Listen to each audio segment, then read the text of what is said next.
আমি লাইলার উদ্দেশ্যে একটা কথাই বলতে চাই, তোমার যা খুশি তাই তো তুমি করছো। মামলা মহাদিনা তুমি 5টা 6টা দিছো। তোমার এখন তুমি একটু ঠান্ডা হও মা, তোমার মা কইয়া কইতাছি, এখন তুমি একটু ঠান্ডা হও।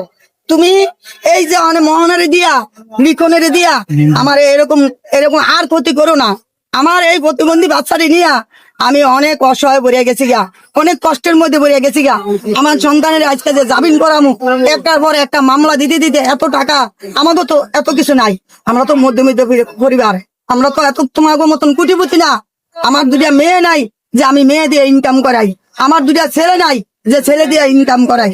ও নিজেই ইনকাম করে, নিজে ইনকাম করে আমার ফ্যামিলিটা চালায়। আজকে হয় যদি জেলে বেড়া দেয়, আমার ফ্যামিলিটা দিক কে তাকাইবো, কে চাইবো?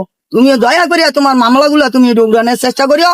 আর দয়া করিয়া তোমার কাছে অনুরোধ, তুমি দয়া করিয়া মোহনারে একটু বুঝাইও, ঠিক করিও। মোহনার উদ্দেশ্যে কি বলা হয় নাও হয়, তখন মামুন একটা কথা বলেছিল যে মোহনার মামলায় আমি সারা জীবন জেলে থাকতে চাই। আপনারা কি সে পথে আগাচ্ছেন কিনা? ওই কথা মামুন কইছে, মামুনের কথাই কে রইব? মামুন তো এমনও কইতাছে, ওইটা তো কষ্টের চলে গেছে। কেন ভালোবাসা এমন একটা জিনিস, এমন একটা নারীর ভালোবাসার জিনিস। আরে কোন ভালোবাসায় সামনের দিকে আগায়, আর কোন ভালোবাসা পিছনের দিকে ঠেললা ডাস্টবিনে ফালায়।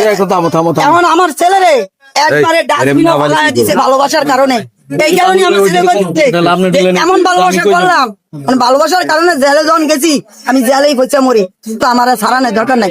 মা বাবা তো আমি পারতাম না এই কথাটা, এই কারণে আমি উকিল ধরছি, করিয়া দেই চেষ্টা করি। মানে আজকে তো জামিন হয়ে যাইতো গা, দ্বিতীয় মামলাটা আবার না করলে মানে একটা করছে আরেকটা করছে, কেন আমার গেছে কি কারণে? আমি দেশবাসীর কাছে কইতাছি, একটা মানুষ কখন দিতে যায়? লাইলার বিরুদ্ধে আপনাদের আর কোনো অভিযোগ আছে কিনা? না, আমার লাইলার বিরুদ্ধে কোনো আর অভিযোগ নাই। লাইলায় এখন তো দেখতাছি ভালোই কইতাছে, বলতাছে, যাক আমি ওর বলতে আমার কোনো আকর্ষ নাই, আর ওর প্রতি আমার কোনো খ্যাত নাই, ওর প্রতি আমার কোনো কিছু নাই। না না, আমার ওর প্রতি কোনো ইয়া নাই। কিন্তু আমরা অনেক কইতে গেলে কব, মানুষের সবাই কব খানি খারাপ কন, খানি ভালো কন, খানি খারাপ কন, খানি যখন এখন যে ভালো কইতে চান তো ভালোই কমু, যখন আমাকে খারাপ কইছে তখন তো খারাপই কইছি, তাই না? এখন তো আমাকে ভালোই কইছে, খারাপ তার কয়নি, আমি কেন বলবো খারাপ? বাবা আমি মাফ করে দিছি, আমি সবারই মাফ করে দিই, আমার কোনো কারো কাছে নাই। আমি অনেক, আমার একটাই কষ্ট, এদিকে লাইভে দেখছো আমি কষ্টে কাঁদছি। নিগম যে মারছে আমারে, এগুলা সব এই যে দাগ গুলা দেহ, এই যে মারছে খালি একটু কমছে, আমার একটু কমে আইছে। এই যে দেহ আমার যে মারছে, এগুলার ফরমান ডকুমেন্ট আমি কিন্তু সব এই যে জায়গায় দিছি। এই যে আমার পাউডা, এই যে পাউডা ভাঙিয়ে লাইছে, এই যে পাউডা ভাঙিয়ে লাইছে আমার, দেখো তোমরা এই লিখন করছে আমারে। মামুন কি বলেছিল আপনাকে?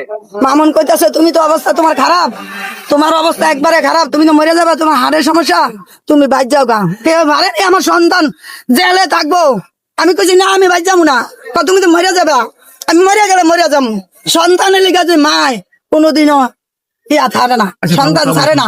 আজকে আমি দেশে গিয়া বইরা থাকবো, আমার সন্তান জেলে থাকবো, আমি কি শান্তিতে থাকতে পারবো? ওই জায়গায় ভালো থাকতে পারবো?